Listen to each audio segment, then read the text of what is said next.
اپنی ماں سے کہنے لگا اماں مجھے رجسٹر بتاؤ. اب یہ رجسٹر کے اندر دیکھنے لگا تھا کہ میری ہفتے کے اندر کتنی غلطیاں ہیں, ساری زندگی کے پیچھے غلطیاں لکھی ہوئی تھی. ان کو پڑھنے کے لیے گیا تو وہاں کیا دیکھتا ہے, پورے کا پورا رجسٹر سفید ہو چکا تھا, نہ وہاں پر غلطیاں لکھی ہوئی تھی. پورے کا پورا رجسٹر میں جتنی غلطیاں تھی وہ ساری کی ساری مٹ گئی. اب اس نے اپنی ماں سے یہ بات بتائی کہ اماں میرے رجسٹر کی غلطیاں جو ہیں وہ کہاں چلا گئی ہیں, یہاں تو ایک غلطی بھی نہیں ہے. ماں سے کہا آخر وجہ کیا ہے؟ ماں سے کہنے لگا اماں مجھ سے ایسے ایسے ایک غلطی ہوئی تھی اور اس غلطی سے جو ہے میں نے توبہ بھی کر دی ہے, اور دوسری بات یہ ہے کہ میں نے اس عورت کو وعدہ کروایا تھا کہ میرے حق میں دعا کرنا, اللہ پاک میری غلطیوں کو مٹا دے, اللہ پاک مجھ پہ رحم کر دے. لہٰذا اللہ پاک نے ان بچوں کی دعائیں قبول کر دی ہیں اور ان کی دعاؤں کی وجہ سے اللہ پاک نے اس کے رجسٹر سے جو ہے ساری خطائیں معاف کر دی ہیں. آج موقع ہے, آج آپ کی ساری رجسٹروں میں ہم نے جو کیا, سال میں غیبت کی ہے, جھوٹ بولا ہے, حسد کیا ہے,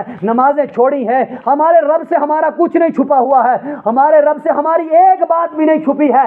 حضور علیہ الصلوۃ والسلام کے زمانے میں ایک نوجوان آیا اور حضور علیہ الصلوۃ والسلام کے زمانے میں یہ والدین کا بڑا نافرمان تھا. اس نے کہا کہ یا رسول اللہ مجھے باپ نے گھر سے نکال دیا ہے, مجھے باپ زمین نہیں دے رہا ہے, پراپرٹی نہیں دے رہا ہے, مجھے گھر سے اس نے نکال دیا ہے, لہٰذا یا رسول اللہ ہمارا فیصلہ فرمائے. تو جب حضور علیہ السلام کی بارگاہ میں یہ نوجوان آیا تو میرے آقا نے کہا جاؤ اس کے باپ کو بلا کر لاؤ. اور جب حضور علیہ السلام نے کہا کہ اس کے باپ کو بلا کر لاؤ تو اس وقت جبریل امین حضور علیہ السلام کی بارگاہ میں حاضر ہوئے تو کہنے لگے یا رسول اللہ جب اس کا باپ آ جائے تو اس کے باپ سے ایک بات پوچھنی اور اس کے بعد فیصلہ کرنا ہے. فرمایا کیا بات ہے؟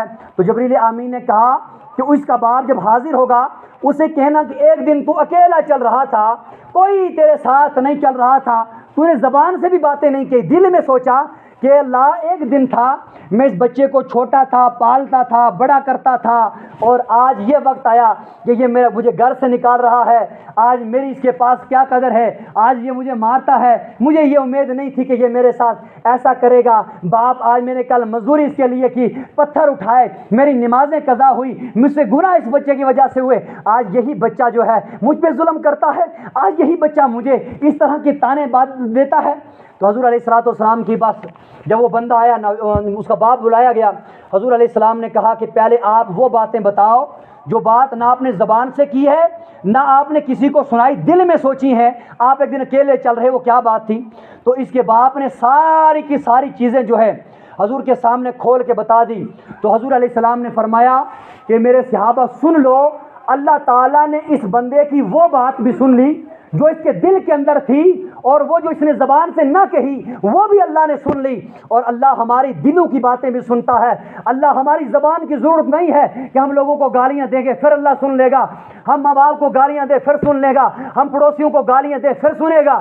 ہم دل میں جو سوچتے ہیں اللہ وہ بھی جانتا ہے. آج اللہ ہمارا سب کچھ جان چکا ہے, ہمارا سارا نامہ اعمال اللہ کی بارگاہ میں جانے والا ہے. ہم کون سا چہرہ لے کر اللہ کے سامنے جائیں گے؟ کیا فیصلہ ہم اللہ سے مانگتے ہیں؟ اللہ تو ہمیں یہ دینا, اللہ تو ہمیں وہ دینا, ہمارے عمر دینا, ہمیں فلانی چیز دینا. ہم کون سا منہ لے کر اللہ کی بارگاہ میں جائیں؟ اگر اللہ رب العزت کی بارگاہ سے اعلان ہو جائے ان بندوں کو پوچھو ہاتھ تو پھیلاتے ہو مگر عمل کیا کیا ہے؟ ہاتھ پھیلاتے ہو, مشعل میں کتنی دیر آئے ہیں, کتنی بیٹھے ہیں, تو ہمارے پاس کوئی جواب نہیں ہے. لیکن اللہ پہ قربان جاؤں, اللہ پہ قربان جاؤں, یہ میرے رب کی رحمت کا کرم ہے کہ وہ اپنے گناہوں, بندوں کے گناہوں کو نہیں دیکھتا ہے. اس کی رحمت ہے, اس کا فضل ہے, وہ بندے کے اپنے فضل کے مطابق جو ہے وہ فیصلہ کرتا ہے. حضور علیہ الصلوۃ والسلام کو ایک انصاری کا جنازہ, ایک انصاری کا نزا کا وقت ہوا, آخری وقت تھا. تو ایک بندوں لوگوں نے صحابہ کرام نے حضور کے پاس شکایت کی, یا رسول اللہ ایک بندہ مر رہا ہے, انصاری ہے, صحابی ہے, آقا آپ تشریف لے کر ان کے پاس چلے. تو حضور علیہ السلام نے کہا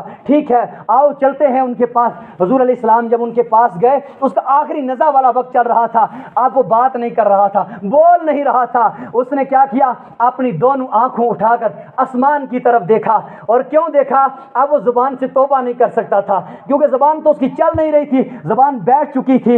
اور جب وہ تو آسمان کی طرف دیکھ کر آنکھ کھول کے توبہ کر رہا تھا, اتنے میں جبریل امین حضور علیہ السلام کی بارگاہ میں آئے اور فرماتے ہیں میرے آقا اس کی توبہ اللہ کی بارگاہ میں اتنی قبول ہو چکی ہے, اتنی قبول ہو چکی ہے کہ رب کہہ رہا ہے اور فرشتوں دیکھو تو صحیح ذرا, دیکھو تو صحیح ذرا, یہ بندہ میرا جو ہے اس وقت اس کی زبان بھی کام نہیں کر رہی ہے, اس وقت یہ بول بھی بھی نہیں رہا ہے, بیٹھ بھی نہیں سکتا ہے, لیکن اس وقت بھی اس کو میرا خیال آ رہا ہے. لہٰذا اگر اس بندے کے جو ہے اگر گناہ اتنے ہوتے کہ سارے پہاڑ اور سارے زمین کے دریا کے سمندروں کے قطرے سب کچھ جتنا بھی ہے اگر ان سے زیادہ ہوتے تو بھی میں آج اسے معاف کر دیتا, تو بھی میں اسے بخش دیتا. اس لیے اپنی زندگی کو اس طرح سے شریعت کے اندر ڈالو تاکہ کچھ نہیں تو مرتے وقت کلمہ نصیب ہو جائے, کچھ نہیں تو مرتے وقت توبہ نصیب ہو جائے. یہ وہ وقت ہے, اس وقت کے اندر ہم جب آج شعبان کی رات کے اندر آئے ہیں, میں نے پیچھے جمعہ کے اندر بھی توبہ کے اندر یہ عرض کر چکا ہوں کہ شعبان میں آنے سے پہلے پہلے ان باتوں کا خیال رکھنا. جو پڑوسیوں کو ناراض کر کے آیا پوری رات بیٹھ کر سن کے چلے جائے کوئی فائدہ نہیں ہے. جو والدین کو ناراض کر کے آیا ہے پوری رات بیٹھے تو کوئی مسئلہ نہیں ہے. جو شرابی ہے اگر اس نیت سے آیا ہے آج بیٹھوں گا کل پیوں گا تو پوری رات بیٹھ جا, کوئی فائدہ نہیں ہے. یہاں آنے کا فائدہ یہ ہے اگر آپ والدین کو راضی کر کے آئے ہیں تو اچھی بات ہے, اگر ابھی بھی ناراض کر کے آئے ہیں تو ابھی جا کر اپنے والدین کے قدم پکڑو, اپنے والدین کے قدم چومو, ان سے توبہ کرو, ان سے معافی مانگو, ہم سے خطا ہو گئی ہے ہمیں معاف کر دو. وہ معاف کریں گے. اللہ نے جو والدین کے ہاتھ میں جو سنگت دی ہے, والدین کو ماں باپ کو جو رتبہ دیا ہے, خدا کی قسم وہ دنیا میں کسی کو نہیں ہے. حضرت سلیمان علیہ السلام کو اللہ پاک نے ہوا پر طاقت دی تھی, جہاں چاہے تخت لے کر جاتے تھے. اور یہ کیا کرتے تھے جب آسمانوں میں اڑتے تھے زمین پر کوئی نئی چیز دیکھتے تھے, عجیب چیز دیکھتے تھے جو پہلے سے نہ دیکھی ہو, یہ وہاں پر تخت بٹھا کر ایک دم جو ہے تخت بٹھا دیتے تھے. ایک مرتبہ حضرت سلیمان ہوا پر تھے اور تخت چل رہا تھا, انہوں نے زمین پر دیکھا, وہاں پر زمین کے بیچ میں سے ایک نہر نکلتی ہے, بڑی سفید نہر ہے, بڑا اچھا سمندر پانی کا دریا نکلتا ہے.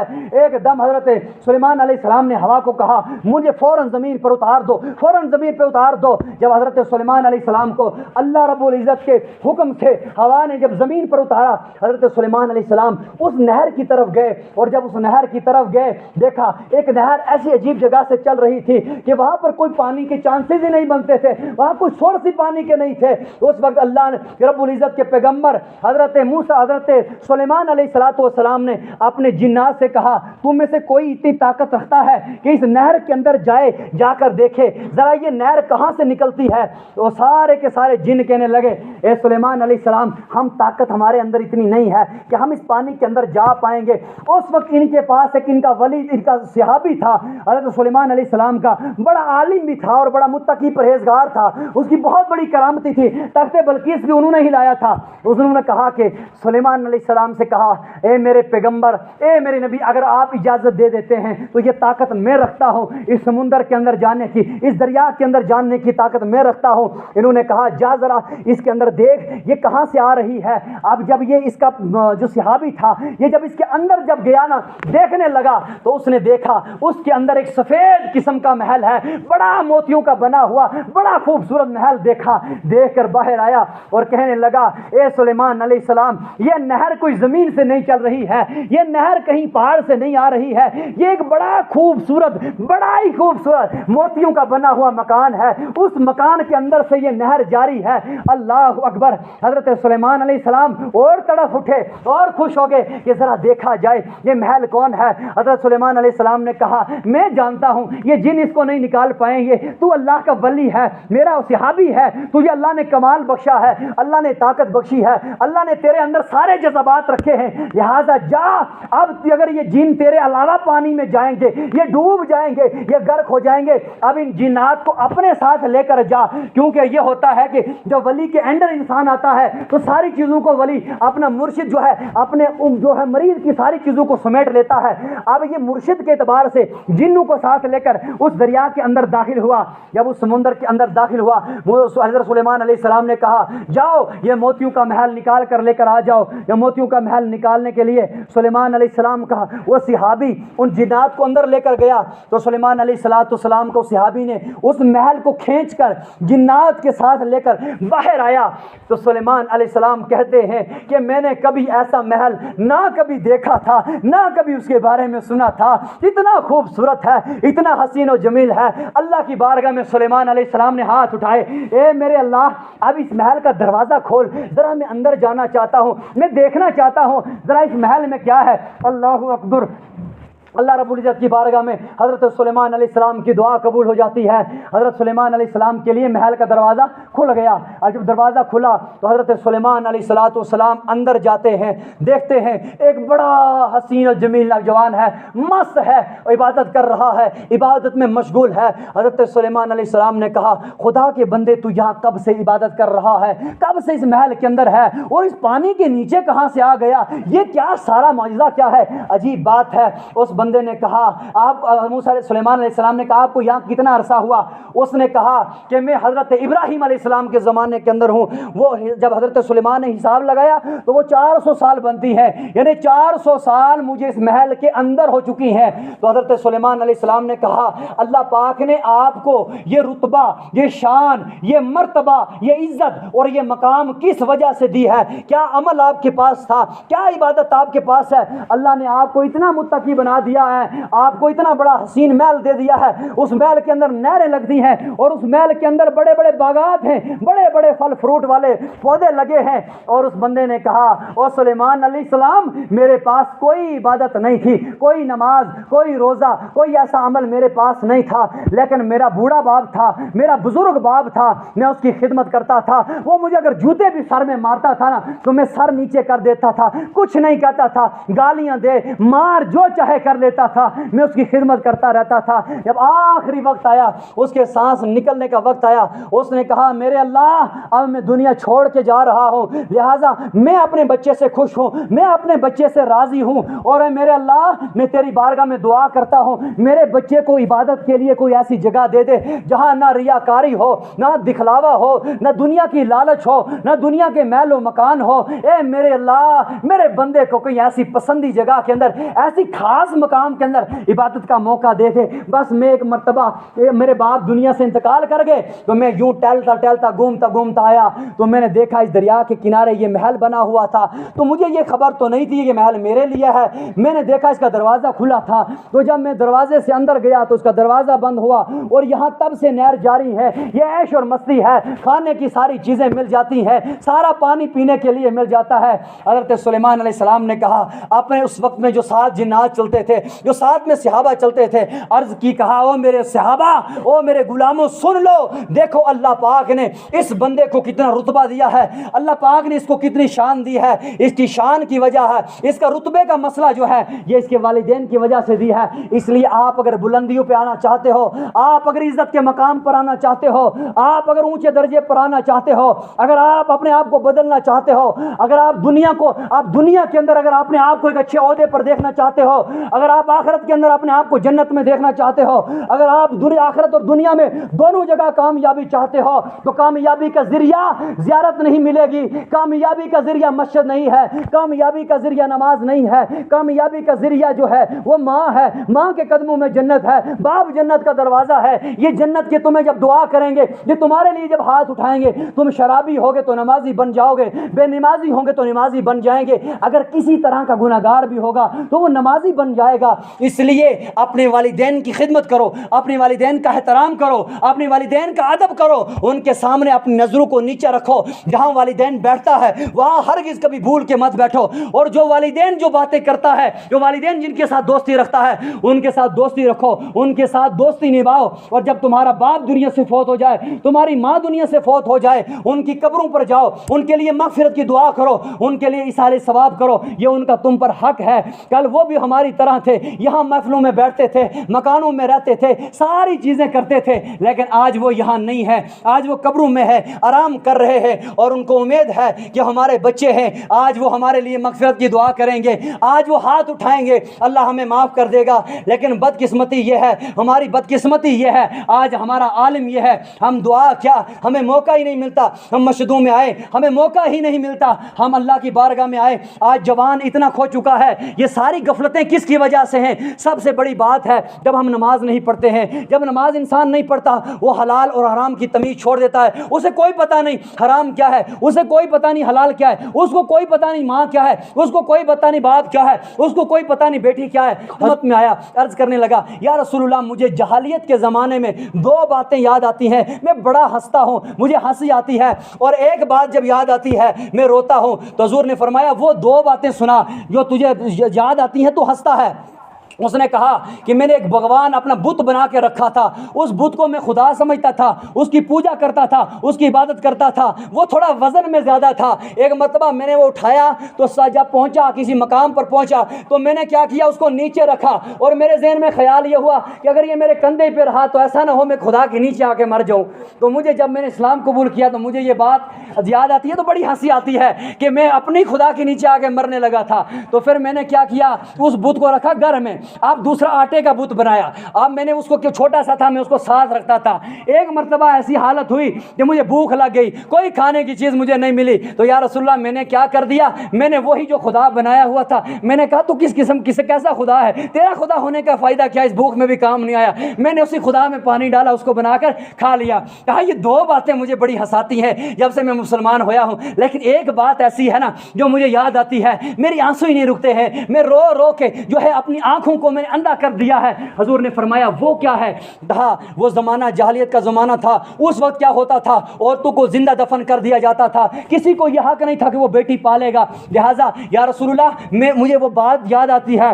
میں ایک مرتبہ تجارت کے لحاظ سے اپنے گھر سے دور چلا گیا، اور میری بیوی جو تھی میں نے ان کو نصیحت کی تھی کہ اگر میرے جانے کے بعد اگر تجھے بچہ پیدا ہوا تو رکھ لینا، اگر بچی پیدا ہوئی لہٰذا اس کو مار دینا، قتل کر دینا۔ لیکن کچھ عرصہ گزرا، میں واپس آیا، کئی سالوں کے بعد آیا تو میں نے کہا دروازہ کھولو، دروازہ بند تھا، اندر سے ایک حسین و جمیل بڑی خوبصورت بچی آتی ہے، دروازہ کھولتی ہے۔ جب دروازہ کھول کے میں اندر آیا میں نے اپنی بیوی سے پوچھا بتا یہ بچی کس کی ہے، اور بیوی نے جھوٹ بولا، یعنی ہو سکتا ہے اگر میں سچ بولوں تو یہ ظالم لوگ ہیں، یہ کافر ہیں، بدبخت ہیں، یہ قتل کر دیں گے، مار دیں گے۔ تو اس نے کہا کہ یہ بچی جو ہے یہ پڑوسیوں کی ہے، یہ ایسے ہی میں نے کام کی مدد کے لیے لائی ہے۔ کچھ عرصے تک جھوٹ بولا، اس طرح سے اس بچی کو بچاتی رہی۔ ایک دن آخر اس نے سوچا، وہ بچی باپ سے محبت کرتی تھی، کبھی اس کے کپڑے دھوتی تھی، کبھی رات کو تھکتا تھا اس کے پاؤں دباتی تھی۔ اس نے بیوی کو یقین ہو گیا کہ یہ قتل نہیں کرے گا، اس نے آ کر اس محبت کے جذبے میں بتا دیا۔ کہا میں تجھے بتاؤں، کہا کیا ہے، کہا اصل میں جب تو چلا گیا نا تو میں حاملہ تھی، تو میرے شکم سے بچی پیدا ہوئی ہے، یہ بچی ہماری ہے، کسی پڑوسی کی بچی نہیں ہے۔ اللہ اکبر! اس ظالم کو جب یہ بات سننی تھی اس کو آنکھوں میں خون آ گیا، اس نے کہا کہ کوئی بات نہیں، اس بچی کو قتل کر دیا جائے گا۔ اس نے کہا نہیں نہیں ایسا نہ کیا جائے۔ کچھ عرصہ گزرتا ہے، ایک دن آیا، اس نے کہا اس بچی کو نہلاؤ، اس کو کپڑے پہناؤ، اس کو غسل دو اور اس کو تیار کرو۔ ماں نے کہا کہاں لے کر جانا ہے، کہا اس کو شادی میں لے کے جانا ہے، اس کو ہم نے وہاں شادی میں لے کے جانا ہے۔ اب بیوی سمجھ گئی تھی کہ شاید یہ بدبخت اس کو قتل کر دے گا، یہ مار دے گا اس کو۔ اس نے یہی بات اب وہ بچی کے سامنے بول نہیں پائی، اس نے اتنی ساری اشارتاً کہا کہ لہٰذا اللہ کی امانت میں کبھی خیانت نہ کرنا۔ تو جب یہ بات کہی، بچی کو عطر لگائے، کپڑے لگائے، سجایا، اس نوجوان نے، اس بدبخت نے کیا کیا، اب اس بچی کو ساتھ لیا، لے کر ایک وادی کے اندر گیا، جنگل کی طرف نکل گیا، ساتھ میں کھڈا کھودنے والا رمبا وغیرہ ساتھ میں لیا ہوا، کھڈا کھودنے لگا۔ بچی کو سمجھ نہیں آئی یہ کھڈا کیوں کھود رہا ہے۔ اللہ اکبر! عورت دیکھو، بچی کی محبت بہت گہری ہوتی ہے، ماں سے محبت دیکھو، باپ سے دیکھو، بھائیوں سے دیکھو، اللہ پاک نے اس کے اندر محبت کا پیکر بھرا ہوا ہے۔ اب بچی کیا کرتی ہے، جب باپ کھڈا کھود رہا تھا اس کو پسینہ آتا ہے، یہ بچی کیا کرتی ہے، اپنے شال سے اس باپ کا پسینہ بھی صاف کرتی ہے، اس کے کپڑوں کو مٹی لگتی ہے، یہ بچی کیا کرتی ہے، اس کے کپڑوں کو صاف بھی کرتی ہے۔ لیکن یہ باپ کتنا بے رحم تھا، کتنا نااہل تھا، اس نے یہ باتیں نہیں دیکھی۔ جب کھڈا کھودا نا تو اس کو اس لڑکی کو بیچ ڈال کے مٹی بھرنے لگا۔ اس بچی نے کہا افسوس میرے ابا، اے میرے ابا، اب مجھے سمجھ آئی کہ میری ماں کہہ رہی تھی امانت میں خیانت نہ کرنا، مجھے پتہ نہیں چلا، لیکن اب تو مجھے اس کھڈے میں اتارنے لگا، لیکن ایک بات کا وعدہ کر رہے۔ کہا کیا وعدہ ہے، کہا میری ماں کو یہ بات نہیں بتانا کہ میں اپنی بچی کو کھڈے میں اتار کے آیا ہوں، اس کو کہنا وہ گم گئی ہے یا کوئی اور بہانہ بنانا، میری ماں تڑفے گی، اس کو یہ بات نہیں بتانا۔ اللہ اکبر! اس نے اس کو کیا کر دیا، اس کھڈے میں زندگی کو اتارا، ذبح بھی نہیں کیا، مٹی بھر دی، وہ تڑپتی تڑپتی اسی طرح مر گئی۔ اور جب یہ مسلمان ہو گیا، حضور علیہ السلام سے یہ واقعہ بیان کرنے لگا، اتنا سارا کہنا تھا۔ میرے آقا نے جب یہ سنی نا یہ بات، ایک دم اٹھا، حضرت فاطمہ کو پکڑا اور سینے سے لگا کر دبایا، کہنے لگا افسوس اب تو کلمہ پڑھ کے مسلمان ہو گیا ہے، اگر اللہ مجھے یہ حکم دے دیتا نا کہ آج تو کسی مسلمان کو قتل کر تو میں سب سے پہلے تجھے قتل کرتا تھا، تو اتنا بڑا ظالم تھا، اتنا بڑا بخت تھا۔ آج وہی کب 1450 سال پہلا زمانہ تھا, حضور سے پہلا یہ حال ہوتا تھا. اب جب لوگوں نے گمراہی اختیار کی, اب لوگوں نے فیشن کو جب ترجیح دی, اب لوگوں نے نماز جب چھوڑنے شروع کر دی, آج ہمارے سماج کے اندر جب ان لوگوں کو جو اسکول کے اندر جاتے ہیں ان کو جب اہمیت دینے لگی, تو آج وہی 1450 سال کا زمانہ لوٹ کر آیا ہے پاکستان کی سرزمین کے اندر. ابھی کچھ دن پہلے ایک بچی کو 7 دن کی بچی تھی اور اس جوان نے اس کو فائر مار کے قتل کر دیا. کہا یہ بچی کیوں ہوئی, بچہ ہونا چاہیے تھا. 1450 سال پہلے ہمارے حضور نے جو بات جن چیزوں کو ختم کیا تھا, آج وہ چیزیں ہمارے اندر آئی ہیں. یہ ساری چیزیں ہمارے اندر کیوں آئی ہیں؟ ہم گمراہ ہو رہے ہیں, ہم اسلام سے دور ہو رہے ہیں, ہمارے اندر جو ہے اسلام کا جذبہ ختم ہوا ہے, ہمارے اندر سے اللہ کا خوف ہی ختم ہو چکا ہے. اس لیے اپنی زندگی کو اللہ کی اطاعت کے اندر ڈالو. جس انسان کے اندر اللہ کا خوف نہیں ہے, جس انسان کے اندر اللہ کی اطاعت کا جذبہ نہیں ہے, جس انسان کے اندر اللہ کی وفاداری کا جذبہ نہیں ہے, وہ تو کیسا ہے, جانوروں سے بدتر ہے.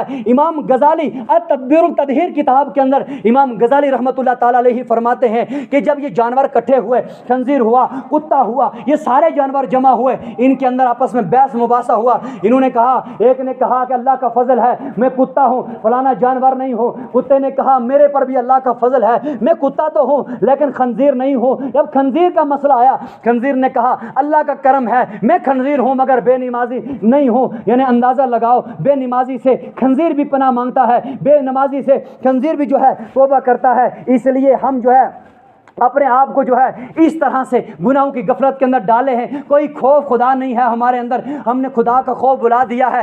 اللہ کی محبت دیکھو, اتنی نافرمانی کی حد ہے, اتنا نافرمان ہونے کے بعد بھی ہمارا رب ہم سے کتنی محبت کرتا ہے. جب توبہ کرو تب اللہ کہتا ہے او بس میں نے تو توبہ کر میں معاف کروں گا, لیکن شرط یہ ہے توبہ ایسی کرنا پھر گناہ نہیں کرنا. حضور علیہ السلام فرماتے ہیں میدان محشر برپا ہوگا, ترازو لگے گا, اللہ تعالیٰ ایک بندے کے نام عمل تولے گا, وزن کرے گا, وزن کرنے کے بعد ڈیسائیڈ ہو جائے گا جہنم میں پھینک دیا جائے. فرشتے اس کو اس سائیڈ بھی پکڑیں گے, اس سائیڈ سے بھی پکڑیں گے, جہنم کی طرف لے کر جائیں گے. تو جب جہنم کی طرف لے کر جائیں گے وہ بندہ کیا کرے گا, ادھر دیکھتا ہے, کبھی ادھر دیکھتا ہے, کبھی ادھر دیکھتا ہے, ادھر ادھر دیکھتا ہے. اللہ رب العزت فرمائے گا میرے بندے اب جہنم کا اعلان بھی ہوا ہے, اب جہنم میں جانا بھی ہے, اب جہنم میں داخل بھی ہونا ہے, تیرا اعلان ہوا, اب کیا ادھر ادھر دیکھتا ہے.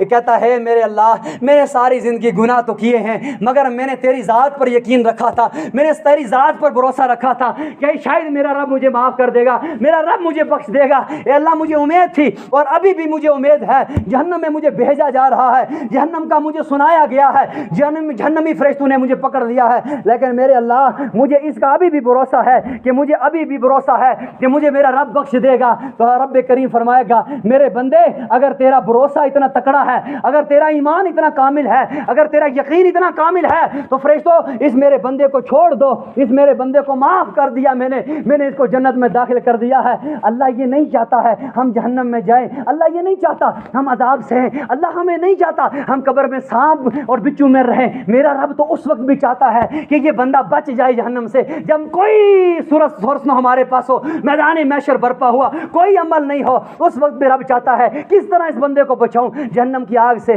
لیکن ہمیں انتہا کر دی ہے, ہم نے ساری حدیں پار کر دی ہیں, ہم نے شرم کی حدیں توڑ دی ہیں. ہمیں اذان دو, ہمیں بلاؤ, ہم نہیں آتے ہیں. ہمارے گھروں میں جاؤ نماز کے لیے کہو, ہم نہیں آتے ہیں. یہ ساری حدیں جو ہے ہم نے پار کر دی ہیں. اس لیے آج ہمارا یہ حال ہے, ہم کس کے قول پر چلتے ہیں, ہمارے دعوے بڑے بڑے ہیں, امتی کس کی ہے, حضور علیہ السلام کے ہیں. یہ ہمارا امام کون ہے, امام اعظم ابو حنیفہ ہے. حضور کی زندگی پڑھو, حضور کی زندگی کیا ہے یہ پتہ ہمیں نہیں ہے, یہ خبر ہمیں نہیں ہے. فاروق اعظم ہے, ایک مرتبہ حضور علیہ السلام کی بارگاہ میں صبح آئے, ابھی نماز فجر کا وقت گیا تھا, حضور علیہ السلام کی بارگاہ میں فاروق اعظم آئے. حضور علیہ السلام کی پیٹھ مبارک پر نشانے پڑے ہوئے تھے. میرے آقا صلی اللہ علیہ وسلم سے فاروق اعظم نے پوچھا یا رسول اللہ آپ کائنات کے نبی ہیں, ساری زمین اور آسمان کے بادشاہ ہیں, 7 آسمان اور 7 زمین جو ہے وہ تمہارے قدموں کی خاک ہے. میرے آقا آپ نے اس حالت میں ان ساری چیزوں کے ہونے کے باوجود یا رسول اللہ آپ کا بستر ہے یہ ہے, ایک چٹائی پر سوتے ہو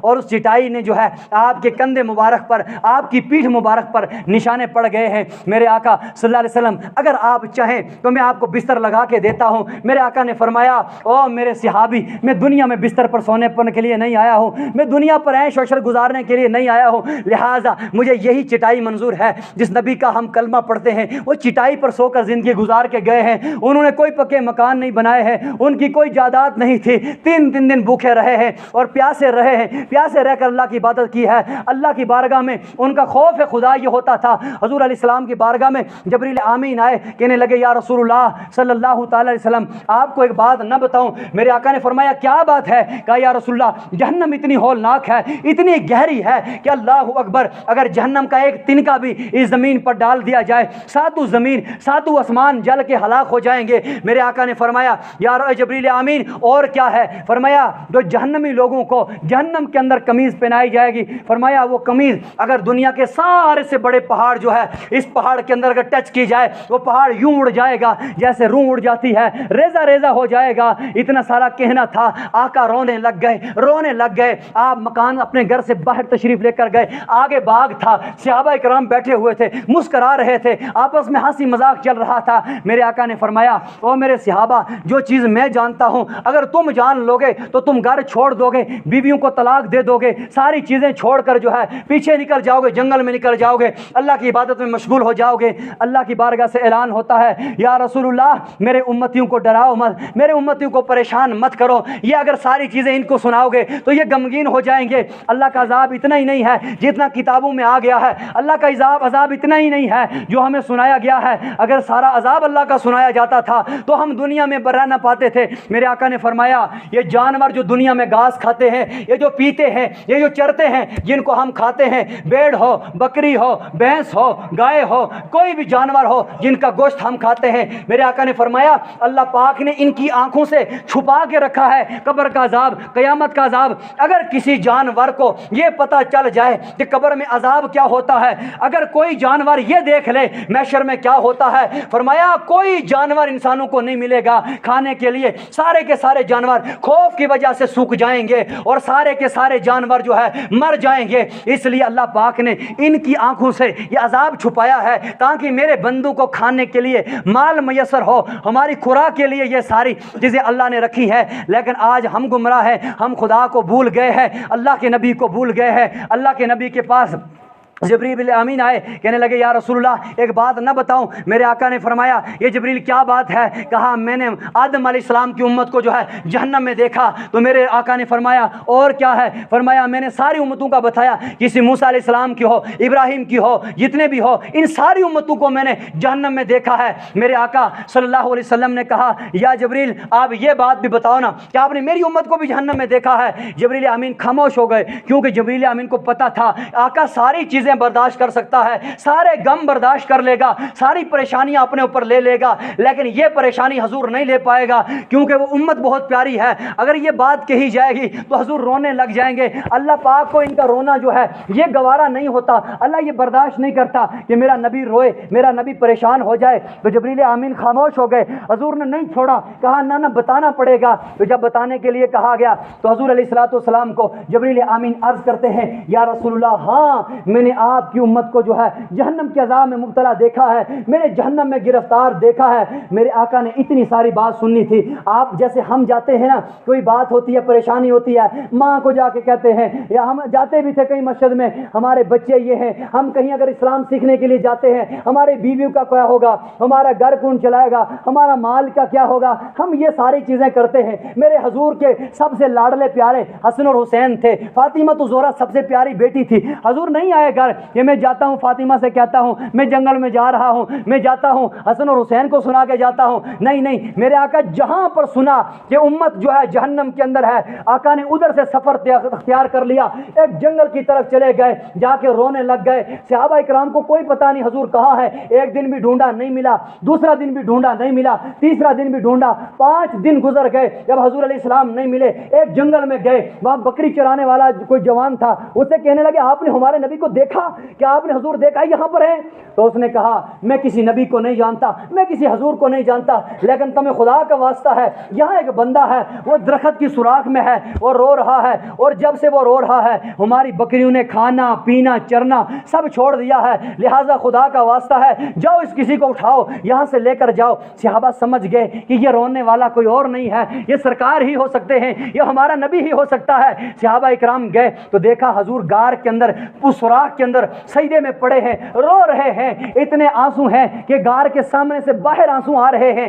حضور سے کہا، اور صدیق اکبر نے کہا آقا آپ نے سر اٹھاؤ، اے یا رسول اللہ کیا وجہ ہے، کیوں پریشان ہو، کیوں روتے ہو؟ نہ حضور نے سر اٹھایا، نہ کوئی جواب دی، نہ کوئی بات کہی، خاموش سجدے کے اندر پڑے رہے۔ اب صحابہ نے مشورہ کیا کہ حضور علیہ السلام کو سب سے زیادہ پیاری جو ہیں وہ فاطمۃ الزہرا ہیں، لہٰذا اگر اٹھایا بھی سر تو ان کے کہنے پر اٹھائیں گے ورنہ یہ سر نہیں اٹھائیں گے۔ آؤ فاطمہ کو بلا کر لاتے ہیں، کہتے ہیں کہ ہمیں آپ کے جو ہے والد مل چکے ہیں، آپ کے ابا جان مل چکے ہیں، لیکن وہ بات نہیں کر رہے ہیں، وہ سر نہیں اٹھا رہے ہیں، آؤ ان کو بلاؤ، ان کو سر اٹھاؤ۔ جب آپ واپس آئے، صحابہ اکرام واپس آئے، حضور علیہ السلام کی بیٹی فاطمہ کے پاس آئے، کہنے لگے فاطمۃ الزہرا حضور علیہ السلام تو مل گئے ہیں، لیکن بات یہ ہے کہ حضور علیہ السلام نہ بات کر رہے ہیں، نہ ہمارے سے گفتگو کی ہے، نہ سجدے سے سر اٹھایا ہے، آؤ آقا سے پوچھو معاملہ کیا ہے۔ تو آقا دو عالم صلی اللہ علیہ وسلم کی فاطمۃ الزہرا پیاری بیٹی جب آئی غار کے سامنے کھڑی ہوئی تو کہنے لگی ابا جان قربان جو تیری ذات پر، اے ابا کیوں اتنے غمگین ہو، کیوں روتے ہو، کیوں پریشان ہو، کیوں سجدے کے اندر ہو؟ فرمایا اے میرے ابا بتاؤ نا معاملہ کیا ہے۔ حضرت حضور علیہ السلام نے سجدے سے سر نہیں اٹھایا بلکہ سجدے سے ہی کہا او میری بیٹی فاطمہ جبریل یہ خبر دے کر گیا ہے کہ یا رسول اللہ آپ کی امت گناہ گار ہے، آپ کی امت جو ہے وہ خطا گار ہے، وہ گناہوں میں ڈوب چکی ہے، لہٰذا میں تب تک جو ہے سجدے سے سر نہیں اٹھاؤں گا جب تک اللہ پاک مجھ سے یہ وعدہ نہ کر دے کہ میں نے آپ کی امت کو معاف کر دیا ہے۔ یہ اتنی ساری بات کہنی تھی۔ اب جن کے باپ عظمت والے ہوتے ہیں ان کی بیٹی بھی کوئی کم نہیں ہوتی ہے،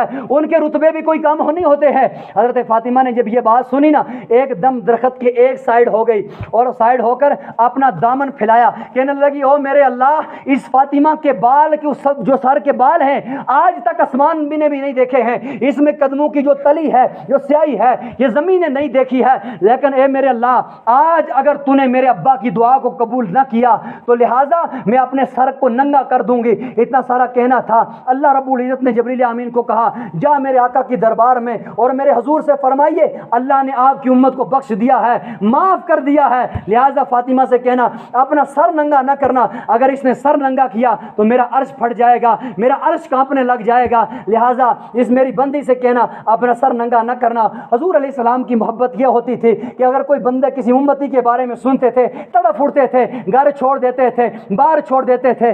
آج امتی کی محبت یہ ہے، حضور جیسی داڑھی نہیں ہے، داڑیاں کاٹ کے چہرہ مست رکھا ہے، محبت حضور سے ہے، نماز ایک بھی نہیں ہے، محبت حضور سے ہے، سجدہ ایک بھی نہیں ہے، محبت حضور سے ہے، دوستی غیروں سے ہے، محبت حضور سے ہے، دعویٰ حضور کا ہے، کام اوروں کا ہے، اٹھنا اوروں کا ساتھ حضور کا دعویٰ رہا ہے۔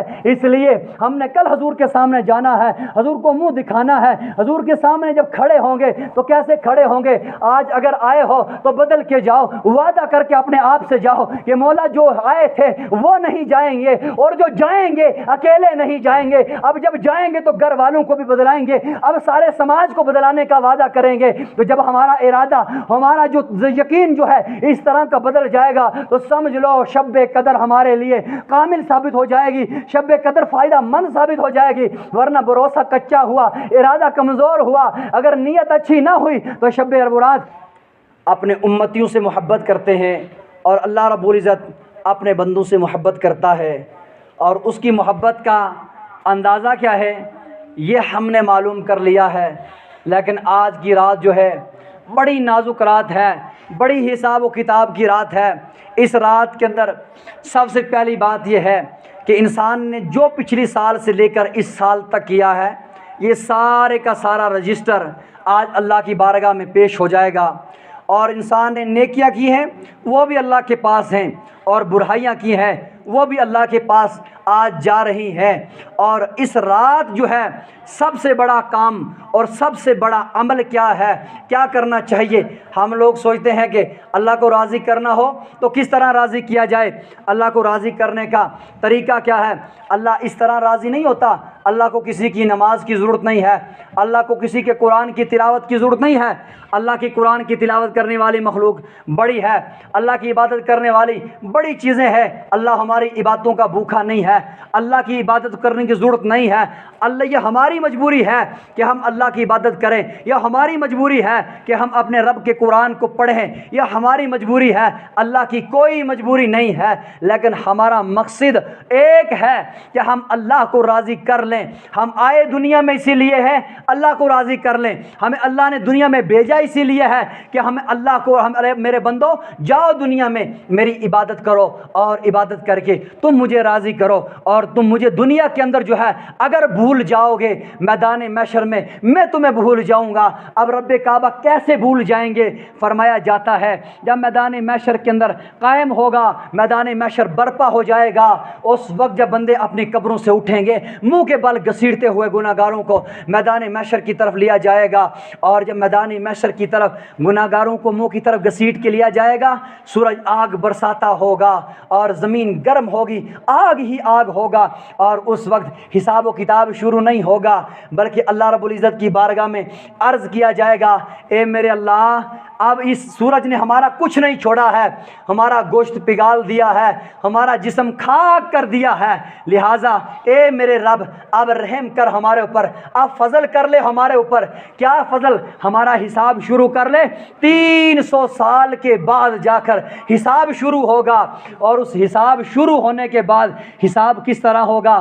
آج اگر میں نے آپ کے ساتھ اگر کوئی کوتاہی کی ہے، آپ کا دل دکھایا ہے، تو اس وقت میدان محشر کے اندر میری جو نیکیاں ہوگی وہ آپ کو دی جائیں گی، آپ کے گناہ مجھے دیے جائیں گے۔ اگر آپ کا قرضہ میری طرف ہے تو آج اس وقت میدان محشر میں کہا جائے گا اس کی نمازیں اس کو دیا جائے قرضے کے بدلے میں، اور اس کے گناہ جو ہے مجھے دیے جائیں۔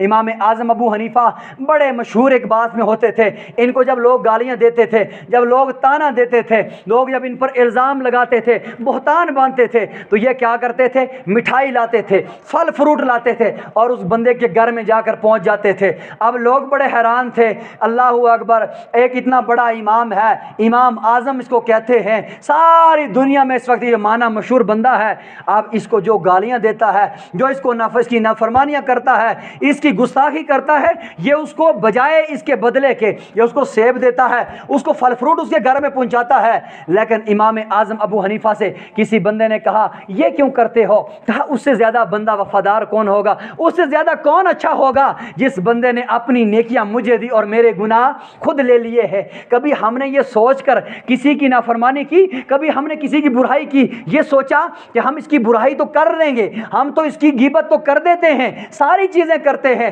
لیکن یا کل میدان محشر میں جب ہمارے پاس نیکیوں کی کوئی گنجائش نہیں ہوگی تو ہماری نیکیوں سے نیکیاں نکال کر اس کو دی جائے گی۔ تو اللہ کے بندے، امام اعظم ابو حنیفہ ہو، چاہے کوئی بھی اللہ کا بڑا امام اعظم ہو یا کوئی بڑا عالم ہو، وہ سمجھتے ہیں کہ یہ دنیا کی حقیقت کیا ہے، یہ دنیا کیا ہے، اس کی اوقات کیا ہے، آخرت کے بدلے میں کیا ہے۔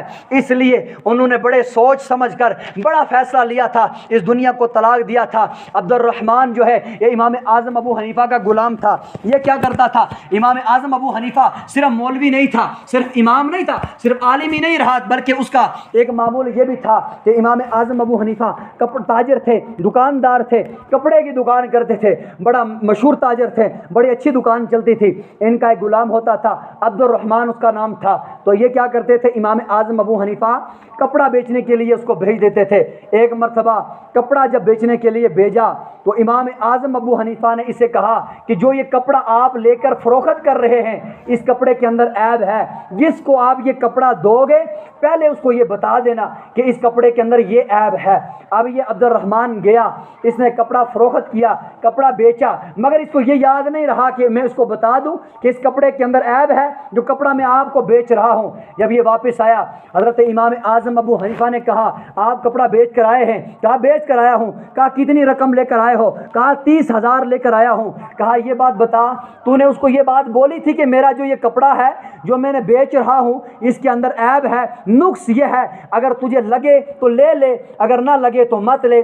اس نے کہا، عبد الرحمن نے کہا امام اعظم مجھے یہ بات یاد نہیں رہی کہنی، لہٰذا میں نے کپڑا بیچا، واپس آ گیا۔ اب امام اعظم ابو حنیفہ کا تقویٰ دیکھو، اگر ہمارا کوئی ہوتا تو ہم کہتے 30,000 بڑی رقم ہے، 30,000 مل گیا ہے، ہم اس کو جیب میں رکھتے ہیں۔ امام اعظم ابو حنیفہ نے کہا یہ پیسے میرے لائق نہیں ہے، یہ میں نہیں رکھوں گا، کیونکہ اس کپڑے کے اندر عیب تھا اور تو نے دھوکہ کیا ہے۔ لہٰذا امام اعظم ابو حنیفہ نے 30 کا 30,000 روپیہ اٹھایا اور غریبوں کو تقسیم کر دیا، 1 روپیہ بھی اس میں سے نہیں رکھا۔ ایسا تقویٰ امام اعظم ابو حنیفہ کا تھا۔ امام اعظم ابو حنیفہ کا ایک پڑوسی تھا، اور وہ پڑوسی کیا کرتا تھا؟ ہر وقت ان کو گالیاں دیتا تھا، بری باتیں کہتا تھا، تنگ کرتا رہتا تھا، کبھی کوئی بہتان بناتا تھا، کبھی کوئی فراڈ کرتا تھا۔ ایک دن ایسا ہوا کہ کافی دن گزر گئے، وہ بندہ نظر نہیں آیا۔ امام اعظم ابو حنیفہ اپنے گھر میں بات کرنے لگے، کہنے لگے وہ بندہ جو ہمارے ساتھ اتنا نفرت کرتا تھا، دشمنی کرتا تھا اور بغض رکھتا تھا، میری نافرمانیاں کرتا تھا، آج وہ کافی دن سے نظر نہیں آ رہا ہے، لہٰذا آپ پتہ تو کرنا چاہیے تھا وہ کہاں ہے۔ امام اعظم ابو حنیفہ گئے، ان کے گھر جا کر کہنے لگے کہ وہ جوان کہاں گیا ہے؟ آئے کافی عرصے سے نظر نہیں آیا مجھے، بیمار تو نہیں ہو گیا ہے؟ اور جب گھر میں گیا انہوں نے کہا کہ جناب اسے کوئی ایسا پنگا ہو گیا تھا جس کی وجہ سے وہ جیل کے اندر ہے۔ اللہ اکبر! آج ہمارے ہاں اگر کوئی ایسا ہو جائے، آپس میں اگر ہمارے بیچ میں کہیں لڑائی بن جائے، اختلاف ہو جائے، ہم ایک دوسرے کے آنا چھوڑ دیتے ہیں، جانا چھوڑ دیتے ہیں، سلام کرنا بھی چھوڑ دیتے ہیں، بیٹھنا بھی چھوڑ دیتے ہیں، ایک دوسرے کو دیکھنا بھی چھوڑ دیتے ہیں۔ یہ ہمارا حشر ہے۔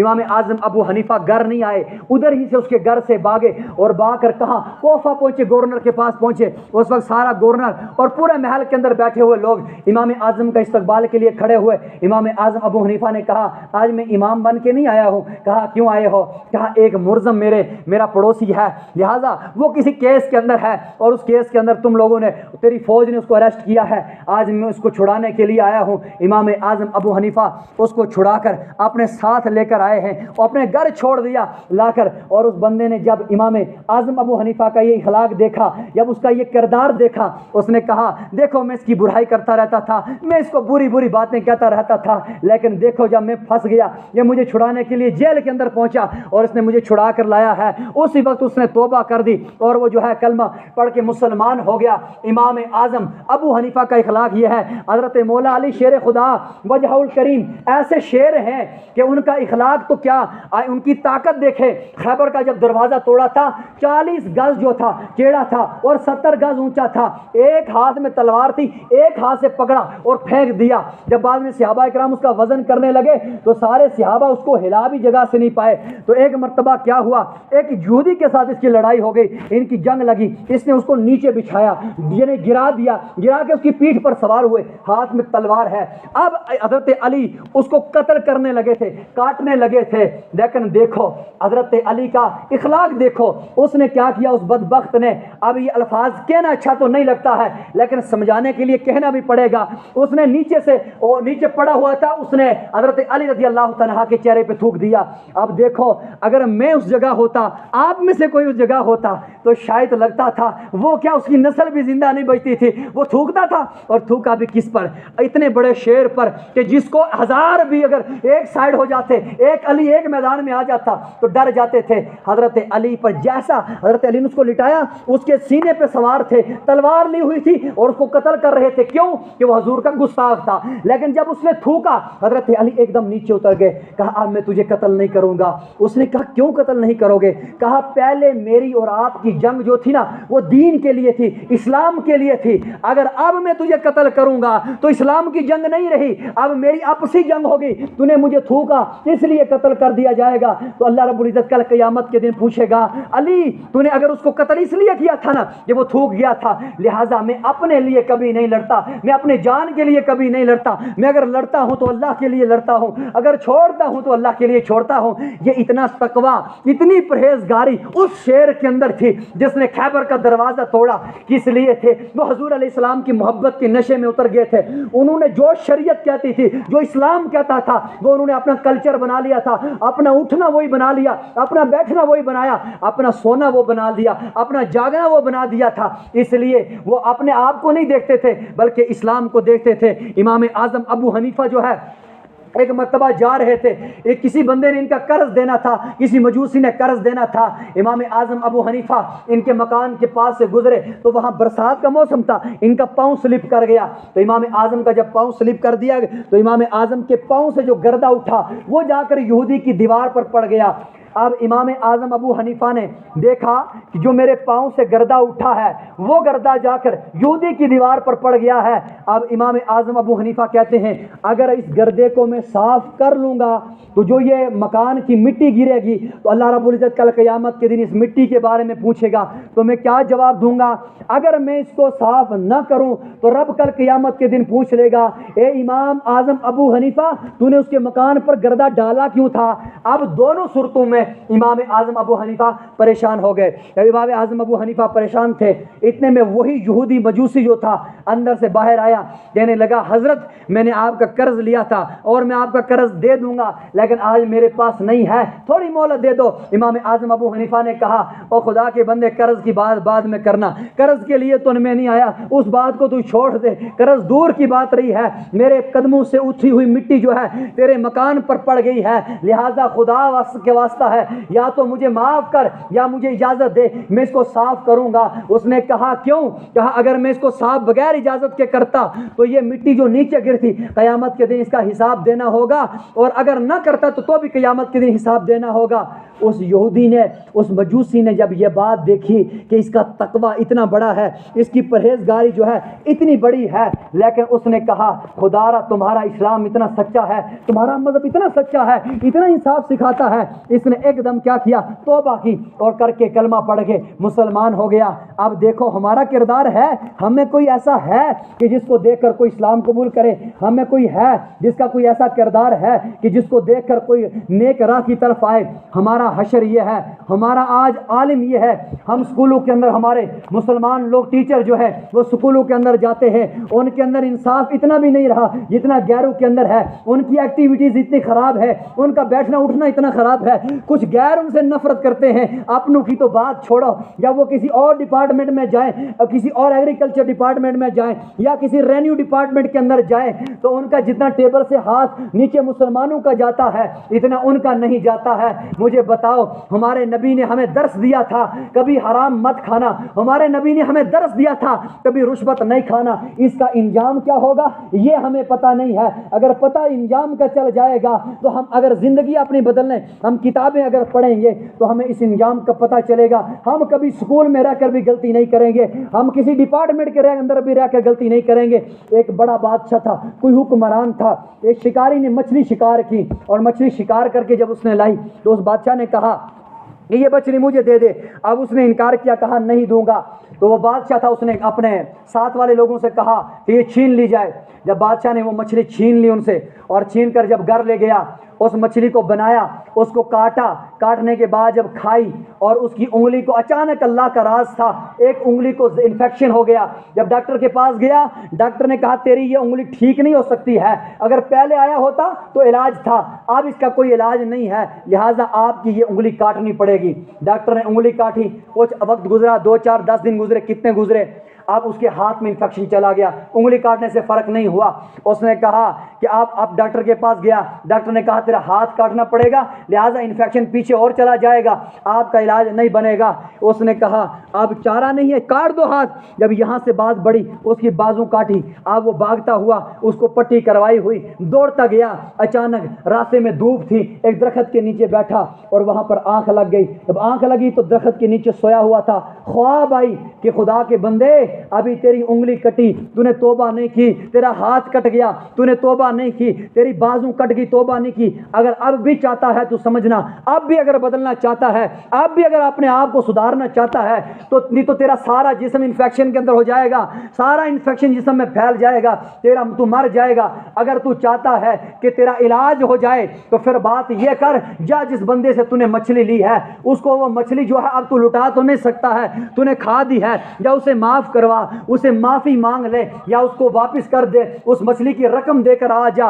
اس نے دوڑ کر اس کو تلاش کیا، ڈھونڈا، اس کے پاس جب گیا اسے معافی مانگی، کہا تیری مچھلی تو کھائی تھی، بڑی مہنگی پڑی ہے، انگلی بھی کٹ گئی، ہاتھ بھی کٹ گیا، بازو بھی کٹ گئی ہے، لہٰذا اب معاملہ یہاں آ چکا ہے کہ پورے جسم میں انفیکشن پھیل رہا ہے، خدا کا واسطہ مجھے معاف کر لے۔ اس نے کہا کہ کوئی بات نہیں، میں تجھے معاف کرتا ہوں۔ جب اس نے معاف کیا، اللہ پاک کا راز تھا، اللہ پاک کی قدرت تھی، اس بندے کا سارا جو ہے ہاتھ اور بازو ٹھیک ہو جاتی ہے۔ اس سے ہمیں ایک تو بات یہ بھی ملتی ہے کہ ایک ہم جو لوگوں کا مال کھاتے ہیں، جو حرام کھاتے ہیں، یہ کبھی نہ کبھی جسم میں انفیکشن کر کے ہمارا جسم کی بربادی نہ بن جائے۔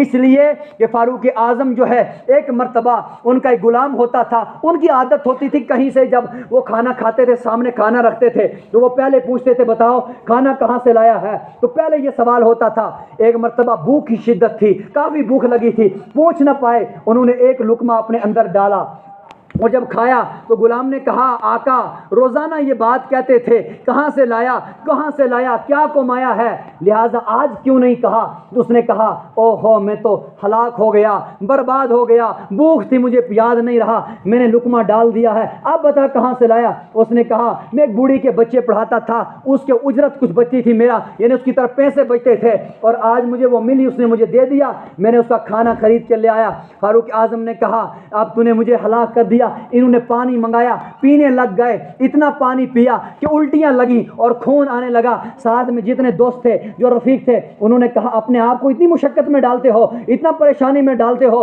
خون بھی نکل آیا ہے، آپ بھی تو خلاصی کرو، آپ تو چھوڑو۔ اس نے کہا کہ میں نے حضور علیہ السلام سے سنا ہے کہ کل قیامت کے دن جس بندے نے رشوت کھائی ہوگی، حرام مال کھایا ہوگا، اس کے ساتھ اس حرام مال سے جو گوشت بنے گا وہ گوشت کاٹ کے جہنم میں پھینکا جائے گا، پھر اس کو جنت میں داخل کر دیا جائے گا۔ لہٰذا مجھے ڈر لگتا ہے اگر اس لقمے سے کوئی خون اگر اندر بن گیا یا گوشت بن گیا تو یہ کاٹ کر کل مجھے جہنم میں پھینکا جائے گا، یہ درد و تکلیف مجھ سے برداشت نہیں ہوگی۔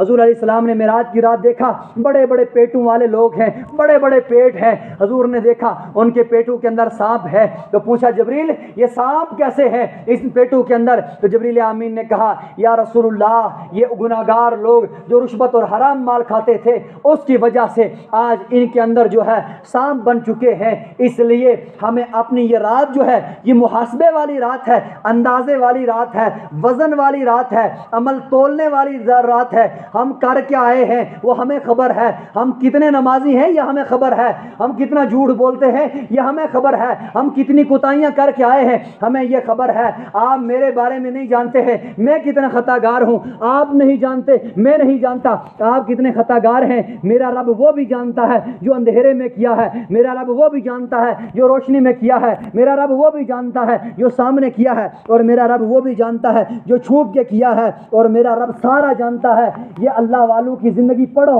اور اس کے ساتھ اپنی زندگی بسر کرو۔ ہم حرام مال کھاتے ہیں۔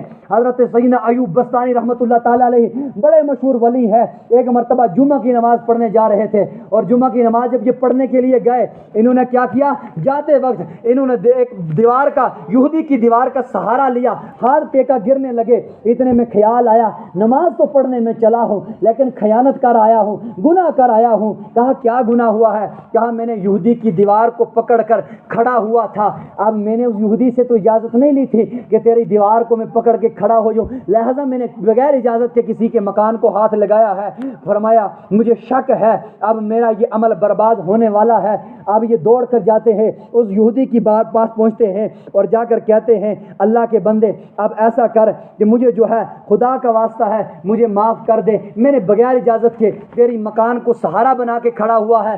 اب یہ اللہ والوں کا تقویٰ تھا, متقی تھے, پرہیزگار تھے. ہم لوگوں کی زمینوں پر قبضہ کر جاتے ہیں, ہم لوگوں کے مکانوں پر قبضہ کر جاتے ہیں, ہم لوگوں کے مال پر قبضہ کر جاتے ہیں, لاکھوں اور کروڑوں میں کھاتے ہیں, لیکن ہمارے اندر جو ہے بالکل انصاف نہیں آتا ہے, ہم ڈوبتے چلے جا رہے ہیں. موسیٰ علیہ السلام کی بارگاہ میں ایک عورت آتی ہے. وہ عورت بڑی بدکار تھی, بدکاری کے اندر مبتلا تھی, اور مبتلا ہونے کے بعد ایک دن اس کا دل ٹوٹا. اس نے اللہ موسیٰ علیہ السلام کی بارگاہ میں آئی, کہنے لگی موسیٰ علیہ السلام بات یہ ہو چکی ہے میں بدکاری کے اندر مبتلا رہی, مجھے اولاد ہوئی ہے, میں نے وہ بچہ بھی مار دیا ہے, اس کو بھی قتل کر دیا ہے, اب مجھے رحم آئی ہے, اب میں توبہ کرنا چاہتی ہوں. موسیٰ علیہ السلام نے کہا تو آپ کیسی بندی ہو, آپ اتنے بڑی گناہ گار ہیں, آپ نے بڑی نافرمانیاں کی ہے, لیکن یہاں سے بھاگ جاؤ ورنہ ایسا نہ ہو آپ کی وجہ سے ساری قوم کے اوپر عذاب آ جائے, ساری قوم ہلاک ہو جائے گی. موسیٰ علیہ السلام نے اس کو یہاں سے بگایا, نکال دیا. بغیر توبہ کے جب نکالا تو رب کریم کی بارگاہ سے جبریل آمین کو حکم ہوتا ہے جاؤ موسیٰ علیہ السلام کے پاس اور موسیٰ کو کہو میری بندی تو خطا گار ضرور تھی, میری بندی تو گناہ گار ضرور تھی, لیکن بات یہ ہے اس کا دل ٹوٹا, اور دل ٹوٹنے کے بعد اس نے کیا کیا, اللہ میری بارگاہ میں توبہ کرنے کے لیے آئی ہے, تو نے بغیر توبہ کے ہٹا دیا ہے, تو نے اس کو بڑا گناہ گار سمجھ لیا ہے, تو نے اسے بڑا گناہ گار نہیں دیکھا ہے. فرمایا اسے بڑا بھی کوئی گناہ گار ہو سکتا ہے. موسیٰ علیہ السلام سے جبریل امین کہتے ہیں اے یا رسول اللہ, اے اللہ کے پیغمبر, اے اللہ کے نبی, ایک گناہ گار ایسا بھی ہے کہ دنیا میں کوئی ایسا گناہ گار نہیں ہے, دنیا میں اس کے گناہوں کے برابر کسی کے گناہ نہیں ہے. موسیٰ علیہ السلام نے کہا اس نے گناہ کیا ہے, بدکاری کی ہے, حرام کی اولاد ہوئی, وہ بھی مار دی ہے, اس سے بڑا بھی کوئی گناہ گار, اسے بھی بڑا کوئی خطا گار ہے. تو رب کریم نے فرمایا ہاں ایک خطا گار ہے, وہ خطا گار بے نمازی ہے جو کبھی نماز نہیں پڑھتا ہے. وہ موسیٰ یہ تو بدکاری کر کے آئی ہے لیکن بے نمازی اتنا بڑا گناہ گار ہے, اس جیسا کائنات میں کوئی گناہ گار نہیں ہے, اس جیسا کوئی نافرمان ہی نہیں ہے. لیکن آج اپنی زندگی کا محاسبہ کرو, ہم نے ایک طے کر کے رکھا ہے, شب قدر آ جاتی ہے, اس میں بیٹھیں گے, روئیں گے, گڑ گڑائیں گے, دعائیں کریں گے, اللہ معاف کر دے گا, جنت میں چلے جائیں گے. آدھے تو اللہ کے پیارے ایسے بھی ہمارے بیچ میں ہیں, ابھی یہاں بیٹھے ہیں, یہاں سے گھر جائیں گے, سو جائیں گے, نیند آئے گی, فجر کی نماز بھی چلے جائے گی, نماز فجر کی نہیں پڑھی, راضی اللہ کو کرنا ہے, نماز ظہر کی نہیں پڑھی, راضی اللہ کو کرنا ہے, نماز عصر کی نہیں پڑھی, راضی اللہ کو کرنا ہے, نماز مغرب کی نہیں پڑھی, راضی اللہ کو کرنا ہے, نماز عشاء کی نہیں پڑھی, راضی اللہ کو کرنا ہے. یہ ڈرامہ مت کرو, یہ ڈرامے بازی سے اللہ ناراض نہیں ہوتا ہے. رب کریم فرماتا ہے میرے نزدیک سب سے بڑا نافرمان وہ بندہ ہے جو میرے ساتھ مذاق کرتا ہے, جو میرے ساتھ ہنسی کرتا ہے, ٹھٹھے کرتا ہے, رگت کرتا ہے. پوچھا گیا کون ہے, کہا وہ بندہ ہے جو آتا ہے اللہ ہاتھ اٹھاتا ہے, یا اللہ میں آج گناہ کر گیا ہوں, میرے سے خطا ہوئی ہے, اللہ مجھے معاف کر دے. لیکن جب باہر جاتا ہے نا اس کو وہ بات بھول جاتی ہے, جا کے وہی خطا, وہی دنیا, وہی بستی, وہی بے نمازی, وہی سارا حال. اس لیے اپنے حال کو, اپنے کردار کو بدل کر آج یہاں سے نکلنا ہے. اس لیے آج کے پہلے اگر مسجدوں میں نہیں آتے تھے, آج سے وعدہ کر کے جاؤ انشاءاللہ ہم سب کچھ کریں گے. جان جائے تو جانے دو, مال جائے تو جانے دو, مکان جائے تو جانے دو, سب کچھ برباد ہو جائے گا, مگر ہرگز نماز نہیں چھوڑیں گے, ہرگز نماز نہیں چھوڑیں گے. اس لیے کہ نماز اللہ کا وہ فرض ہے کہ نماز, حضرت ابو ہریرہ رضی اللہ تعالی عنہ روایت فرماتے ہیں حضور علیہ السلام ممبر پر بیٹھے ہوئے تھے اور فرمانے لگے اے میرے صحابہ, میرا دل یہ کرتا ہے اگر کوئی اور یہاں پر ہوتا, وہ اس ممبر پر بیٹھتا, تو میں اب لکڑیاں جمع کروا کر, ساتھ لکڑیاں لے کر اور باقی صحابہ کو لے کر جاتا, جتنے یہ لوگ ہیں جو نماز پڑھنے نہیں آتے ہیں ان کے گھروں کو آگ لگا دیتا, ان کے گھر جلا دیتا. اللہ کے نبی نے بے نمازی کو بہت ناپسند کیا ہے, بہت ناپسند کیا ہے. یہاں تک کہا ہے, امام شافعی کا فتویٰ ہے کہ بے نمازی مسلمان نہیں نہیں ہے، اور اس کا فتویٰ یہ ہے کہ بے نمازی کو قبرستان میں دفن نہ کیا جائے، مسلمانوں کے قبرستان میں بے نمازی کو نہ لایا جائے۔ ہم اپنے آپ کا اندازہ لگائیں نا کہ ہم کیسی نمازیں پڑھتے ہیں۔ فاروق اعظم ایک مرتبہ مسجد میں آئے، فجر کا وقت تھا، اس نے صفوں میں نظر ماری کہ لوگ آئے ہیں سارے یا نہیں آئے ہیں، اتنے میں دیکھا ایک جوان نظر نہیں آیا۔ لوگوں سے کہا کہ بتاؤ وہ جوان آج نماز پڑھنے کیوں نہیں آیا ہے؟ انہوں نے جو باقی مقتدی تھے پیچھے کھڑے تھے، انہوں نے کہا حضرت رات پوری وہ عبادت میں لگا رہا، نفل پڑھتا رہا، تلاوت کرتا رہا، اور اس کو صبح کے وقت نیند پڑ گئی، لہٰذا وہ سو گیا ہے، اس نے نماز نہیں پڑھی۔ تو فاروق اعظم نے فرمایا اللہ اکبر کبیرہ، اس کے لیے یہ بہتر تھا، اس نے رات پوری سو جانا تھا مگر فجر کی نماز پڑھنا تھا، اس کی رات کی عبادت کا اب کوئی فائدہ نہیں رہا۔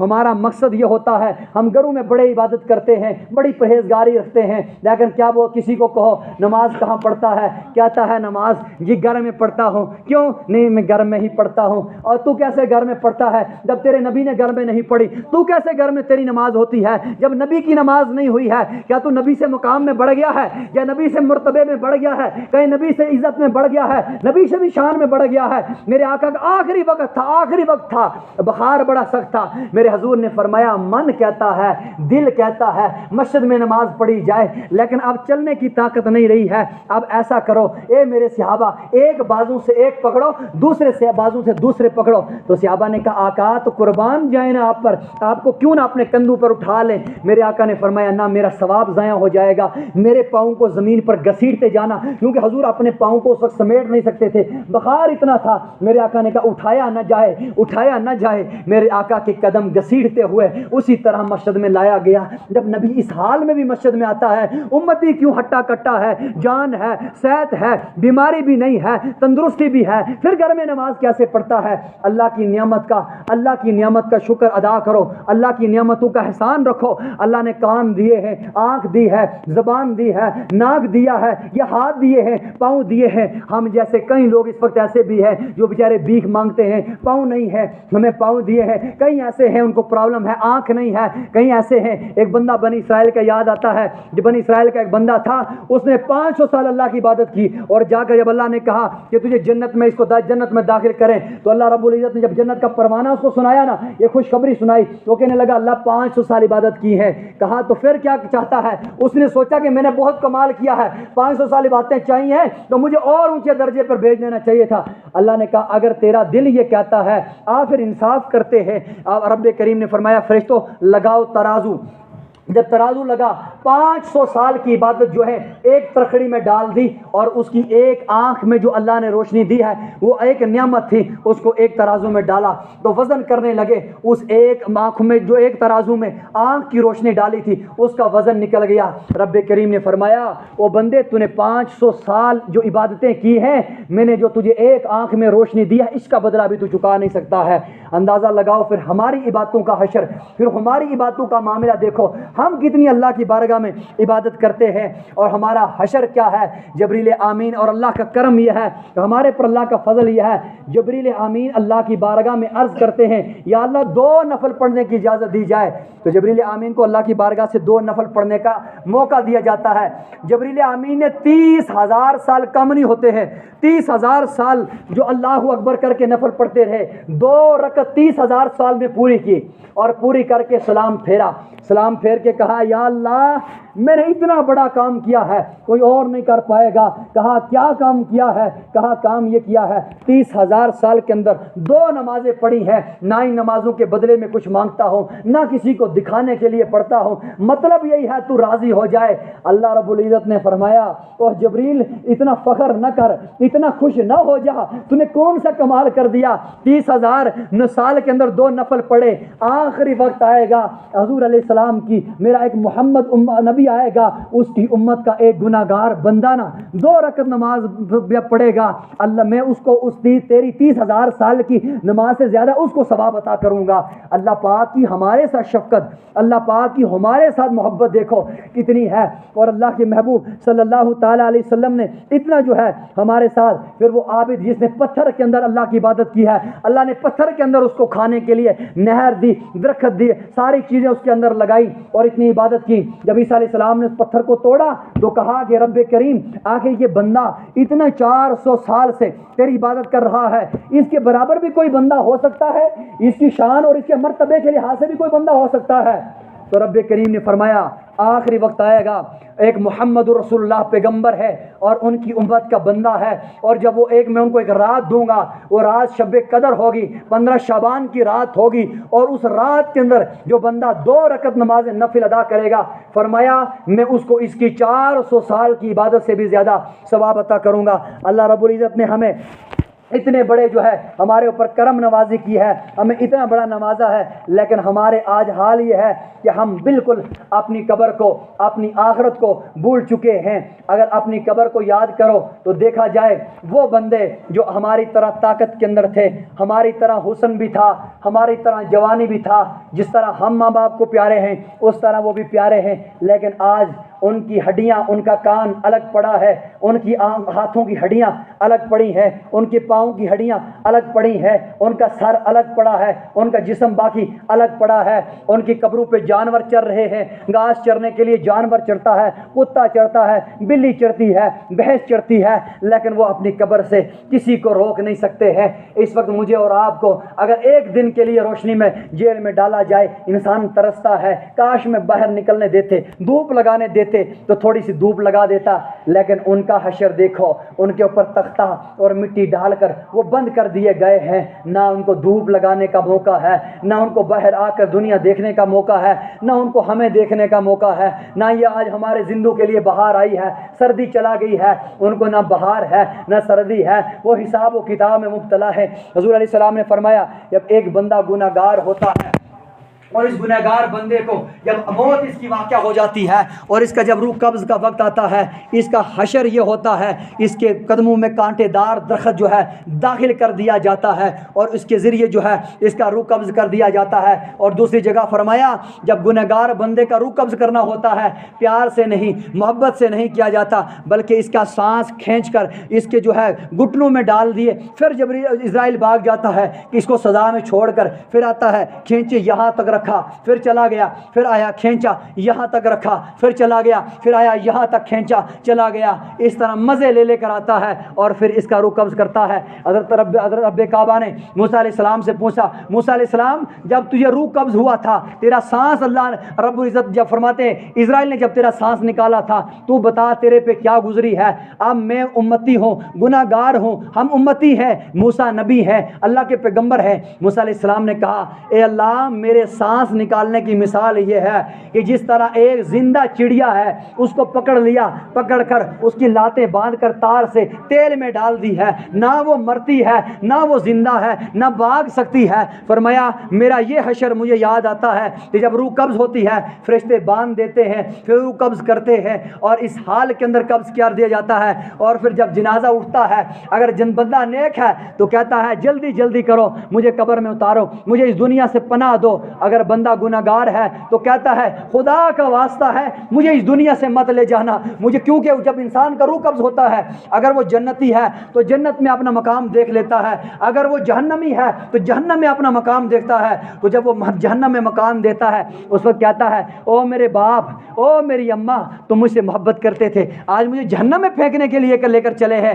آج مجھے کھڈے میں اتارنے کے لیے لے کر چلتے ہیں. وہی ماں اور باپ کھڈے میں اتار کر آتے ہیں. اگر نیک ہے تو جنت دیکھتا ہے, خوش ہوتا ہے, چلے جاتا ہے. اور جب قبر کے اندر میت رکھا جاتا ہے, حضور نے فرمایا اس وقت اس کی طرف اگر وہ جہنمی ہے تو جہنم کے 70,000 دروازے کھول دیے جاتے ہیں, ساری زندگی اس آگ میں جلتا ہے. اگر وہ جنتی ہے تو جنت کے 70,000 دروازے اس کے لیے کھول دیے جاتے ہیں اور وہ جو ہے عیش و عشرت کی زندگی جو ہے وقت مزہ لیتا ہے, گزارتا ہے. اس لیے جو ہے ہمیں اپنے جو ہے نفس کا, اپنی جان کا, ان تمام چیزوں کا جو ہے محاسبہ کرنا چاہیے. اپنے پیغمبر حضرت ابراہیم علیہ السلام ہے, حضرت ابراہیم علیہ السلام جب آپ مسجد نماز میں کھڑے ہوتے تھے, حضرت ابراہیم علیہ السلام اللہ پاک سے اتنے ڈر جاتے تھے کہ نماز میں خوف خدا سے اتنا رونے لگ جاتے تھے کہ 2 میل تک حضرت ابراہیم علیہ السلام کی آواز جاتی تھی اور 2 میل تک لوگ سنتے تھے. اور حضرت داؤد علیہ السلام والسلام جو ہے یہ اللہ پاک سے اتنا ان کا اللہ کا خوف انہوں نے اپنے اندر رکھا تھا کہ جب یہ واعظ و نصیحت کرتے تھے، تقریر کرتے تھے، ایک مرتبہ ان کے بیان چل رہا تھا، 30,000 لوگ مجمع کے اندر وفات پا گئے۔ اب اس نے تقریر بند کر دی، واعظ و نصیحت بند کر دی۔ اللہ رب العزت کی طرف سے پیغام آیا، اے میرے داؤد علیہ السلام، تو کیا سمجھتا ہے یہ بندے میری وجہ سے مر رہے ہیں؟ تو کیا سوچتا ہے یہ میں ظلم کر رہا ہوں؟ نہ، یہ اللہ کے خوف میں مر رہے ہیں، اللہ کے عشق میں مر رہے ہیں، لہٰذا تو اپنا کام جو ہے وہ جاری رکھ لے، تو اپنا تبلیغ کا کام مت جاری رکھ۔ یہ ہمارے پیغمبروں کا خوف خدا تھا۔ حضرت یحییٰ علیہ السلام جو ہے یہ اللہ کے خوف سے روتے تھے، ان کی آنکھیں اندھی ہو گئی تھی، آنکھیں جو ہے ان سے پانی چل چل کر ان کی ماں نے کیا کیا، ان کے آنکھوں پر پٹی رکھ دی، اور ان کی رونے کی وجہ سے حضرت زکریا علیہ السلام پر بھی اللہ کا خوف اس طرح سے طاری ہو گیا تھا کہ حضرت زکریا علیہ السلام کی آنکھوں سے آنسو اتنے زیادہ جاری ہوتے تھے کہ آپ کی آنکھوں سے جو ہے آنسو جاری ہو کر آپ کی آنکھوں کی روشنی ختم ہو گئی ہے۔ اور حضرت شعیب علیہ السلام جو ہے یہ ہر وقت اللہ کی بارگاہ میں روتے رہتے تھے، اور اسی طرح روتے تھے، اے اللہ میری آنکھوں کی حفاظت فرما، یہ آنکھیں اس لیے ہے کہ رب کی کتاب دیکھی جائے، یہ آنکھیں اس لیے ہے کہ اچھی بات دیکھی جائے، یہ زبان اس لیے ہے اللہ کا کلام بولا جائے۔ اور حضرت شعیب علیہ السلام نے 7 سال جو ہے پہلے وفات سے اپنی آنکھوں کو بند کر دیا، اس سے بعد انہوں نے کبھی آنکھ کھول کر کسی انسان کو نہیں دیکھا،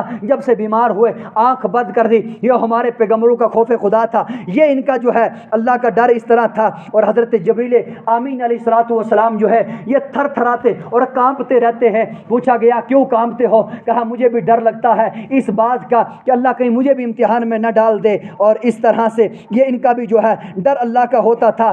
اور حضرت فاروق اعظم کا خوف خدا کیا ہوتا تھا؟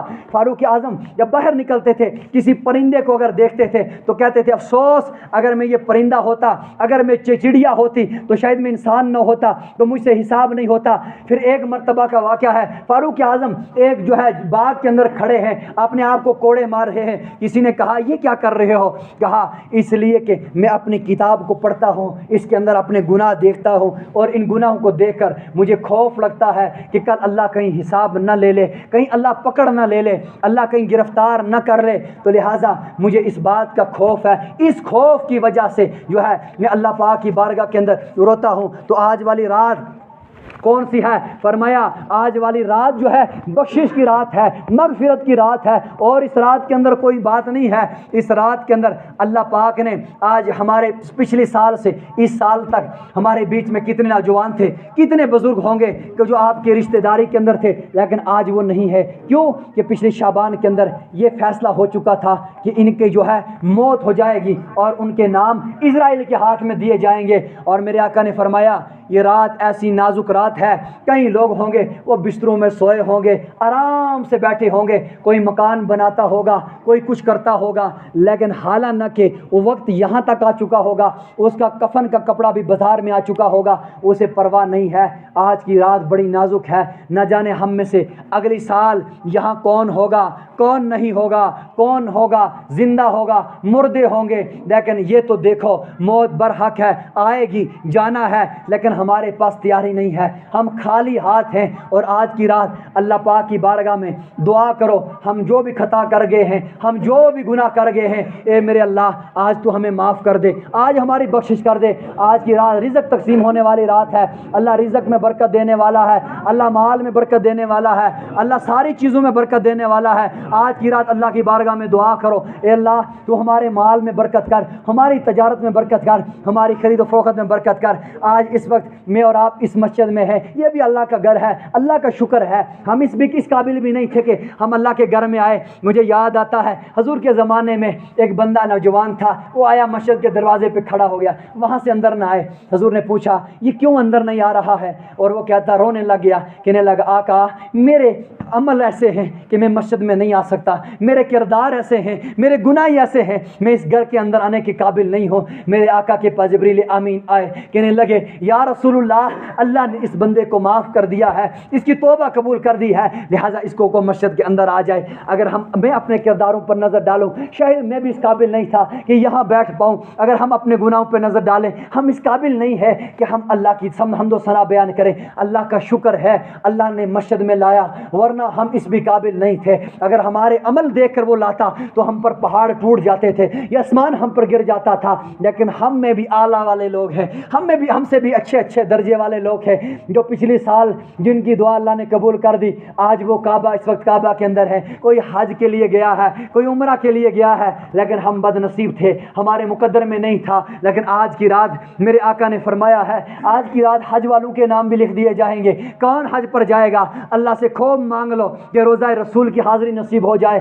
آج کی رات آنے والا بچہ جس نے پیدا ہونے والا ہوگا اس کا نام لکھ دیا جائے گا۔ آج کی رات کس نے کہاں کیا کرنا ہے یہ سارے فیصلے ہونے والے ہیں۔ میرے رب کریم نے فرمایا آج کی رات وہ رات ہے، اللہ پاک آسمان دنیا پر جو آنے والا آسمان ہے اس پر تشریف لانے والے ہیں اور اعلان کرنے والے ہیں، اور لوگوں ہے کوئی مجھ سے مغفرت کا سوال کرنے والا کہ میں اسے معاف کروں؟ ہے کوئی مجھ سے رزق کا سوال کرنے والا میں اسے رزق دوں؟ ہے کوئی مجھ سے توبہ کرنے والا میں اسے معاف کروں؟ ہے کوئی جو میری طرف آئے اور کہے اے میرے اللہ تو مجھے معاف کر دے؟ کوئی رزق کا سوال کرنے والا، کوئی پریشانیوں سے نجات کرنے والا، کوئی اولاد مانگنے والا، یہ ساری چیزیں ہے مجھ سے کوئی سوال کرنے والا؟ اللہ پکار کے کہہ رہا ہے آؤ مجھ سے مانگو میں دینے والا ہوں۔ یہ موقع دوبارہ نہیں آئے گا، اس طرح اللہ پکار کے نہیں کہے گا۔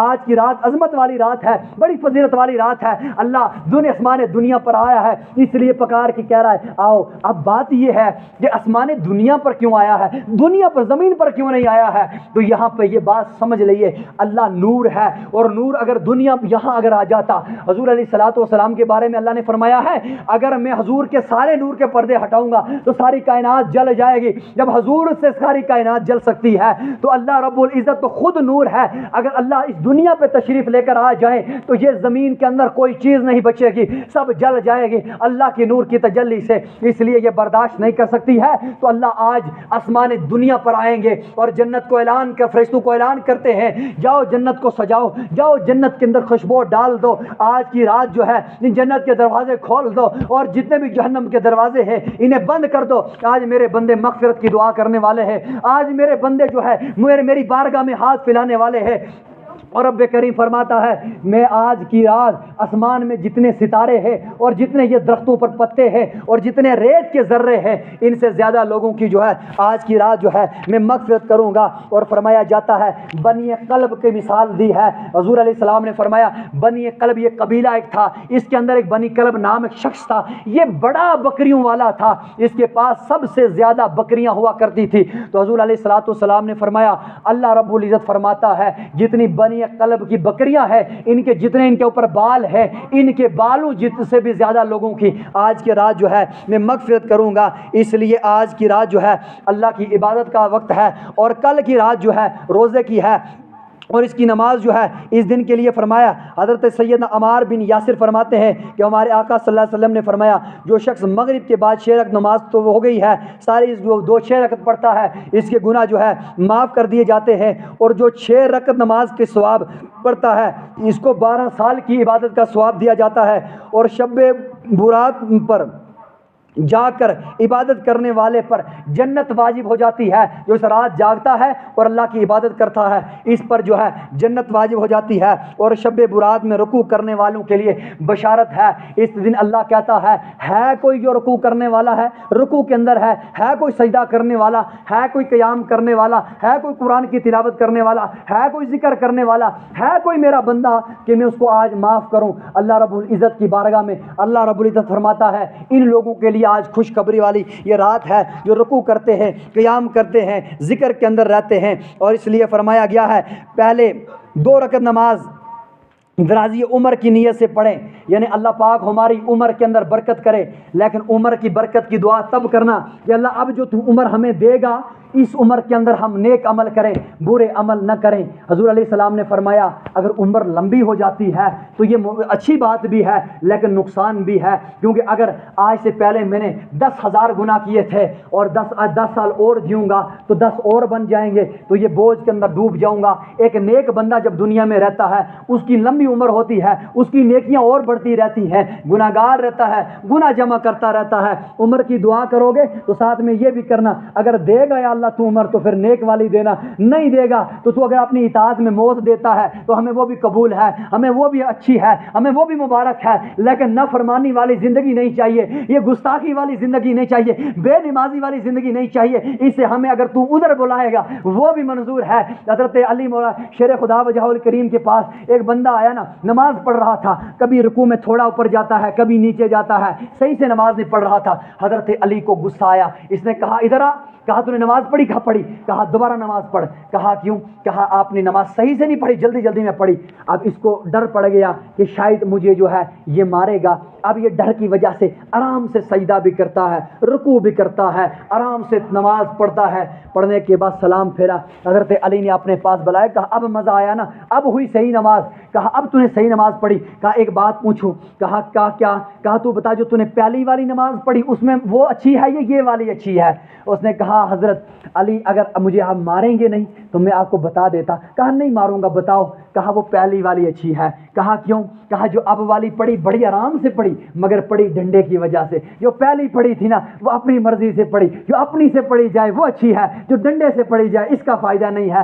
آتے ہو تو مزے سے آؤ، راضی اللہ کو کرنے آؤ، خوشی سے اپنے رب کے پاس آؤ، کیونکہ رب سنتا ہے، دلوں کی فریاد سنتا ہے۔ اللہ کے پاس آؤ تو بڑے محبت سے آؤ، اخلاق سے آؤ، پیار سے آؤ، یہ آنا بڑا اس کو پسند آتا ہے۔ ڈنڈے سے آنا سے کوئی فائدہ نہیں ہے، پڑھتے ہو تو مرضی سے پڑھو، ڈنڈے والی نماز نہ پڑھو۔ اور فرمایا پھر 2 رکعت نماز پڑھو، اس کے اندر رزق کی اللہ سے درخواست کرو، اللہ مجھے حلال رزق دے، میرے رزق میں برکت کر دے، میرے مال تجارت میں برکت کر دے۔ اس کے بعد 2 رکعت نماز جو ہے وہ اس نیت سے پڑھو کہ دوزخ سے اللہ پاک پناہ دے دے، نجات دے دے، ورنہ دوزخ میں جلنا پڑے گا، اس نیت سے جو ہے پڑھے۔ پھر 2 رکعت نماز پڑھی جائیں، پھر بخشش کی نیت سے پڑھی جائیں، اللہ ہمارے عیبوں کو، ہماری خطاؤں کو جو ہے معاف پڑھے۔ اور اس کے بعد 2 رکعت نماز پڑھو، اس کی نیت یہ ہے کہ اللہ پاک ہمارا خاتمہ جو ہے، ہماری موت جو ہے وہ ایمان پر کرے۔ اب وقت اتنا نہیں رہا، نہیں تو میں آپ کو بتاتا کہ اللہ کے ایسے ایسے بندے بھی ہیں کتابوں میں گزرے ہیں۔ ایک بندے کا آتا ہے کہ 40 سال موزن رہا ہے مشہد کا، اور 40 سال کے بعد کفر پر خاتمہ ہوا ہے۔ ایسے بے شمار بندے ہیں جن کو اللہ پاک نے بڑی سال عبادت کی، نہ جانے کون سا عمل اس کو نہ پسند آیا، اس نے اس کی عبادت نہیں دیکھی، وہ تو دلوں کے حال جانتا ہے۔ نہ جانے ایسا ہو ہماری یہ عبادتیں اللہ کو پسند ہیں یا نہیں ہیں، ہماری نمازیں اللہ کو پسند ہیں یا نہیں ہیں، ہمارے سجدے کیسے ہیں یا کیسے نہیں ہیں۔ تو اللہ سے ڈرو کہ اللہ ہماری موت جو ہے وہ ایمان پر کرنا، کیونکہ کل حضور علیہ السلام نے فرمایا قیامت کا جب میدان برپا ہوگا یہ ساری نمازیں، یہ عمل، یہ ساری چیزیں فرشتوں نے کتاب میں لکھی ہوگی، اللہ کی بارگاہ میں پیش کریں گے۔ رب کریم فرمائے گا نہ مجھے اس کتاب کی کوئی ضرورت نہیں ہے، اس کو اپنے پاس رکھو، میں تمہیں دیتا ہوں، یہ کتاب لے کر جاؤ، اس کے مطابق اس کو حساب ہوگا، اس کے مطابق اس کو جنت اور دوزخ ہوگی۔ تو اس وقت فرشتے عرض کریں گے مولا ہم نے جھوٹ اس میں کچھ نہیں لکھا ہے، جو اس نے کیا وہی لکھا ہے۔ رب کریم فرمائے گا آپ نے تو غلط نہیں لکھا، لیکن آپ نے وہ لکھا جو نماز اس نے مجھے راضی کرنے کے لیے پڑھی وہ بھی آپ نے لکھ دی ہے، اور جو نماز اس نے لوگوں کو دکھانے کے لیے پڑھی آپ نے وہ بھی لکھ دی ہے، جو مال اس نے میرے راہ میں خرچ کیا مجھے دکھانے کے لیے وہ بھی لکھا، جو لوگوں کو سخی دکھانے کے لیے کیا وہ بھی لکھا ہے۔ لہذا تمہاری کتاب میں یہ ہے، میری کتاب میں یہ نہیں ہے، میری کتاب میں وہی عمل ہے جو میرے لیے کیا ہے، جو دوسروں کے لیے کیا یہ جانے وہ جانے، جن کے لیے کیا ان سے حساب لو۔ لوگوں ہم کل قیامت کے دن ہماری نمازیں منہ پر پھینکی جائیں گی، ہمارا عمل، ہماری نمازیں، ہمارا ذکر اگر لوگوں کو دکھانے کی نیت سے ہوا تو برباد ہو جائے گا، ہلاک ہو جائے گا، اس طرح سے میرے آقا صلی اللہ علیہ وسلم کا اپنا معمول یہ تھا، طریقہ یہ تھا، سادے کپڑے لگاؤ، سادہ لباس لگاؤ، ایسا نہ ہو کہ تمہارے لباس کے اندر ریاکاری ہو، اس نیت پیدا ہو جائے کہ میرا لباس اس سے اچھا ہے، یہ بھی ریاکاری ہے۔ میرے آقا نے فرمایا، ایک بندے کے بارے میں فرمایا ہے، وہ لباس اچھا ڈالتا تھا، ریاکاری کرتا تھا، اس کی وجہ سے وہ زمین میں دس گیا ہے۔ ایک بندہ تکبر کی وجہ سے پاجامہ نیچے لٹکاتا تھا، وہ جو ہے بٹک چکا ہے، وہ جو ہے زمین میں پھنس چکا ہے۔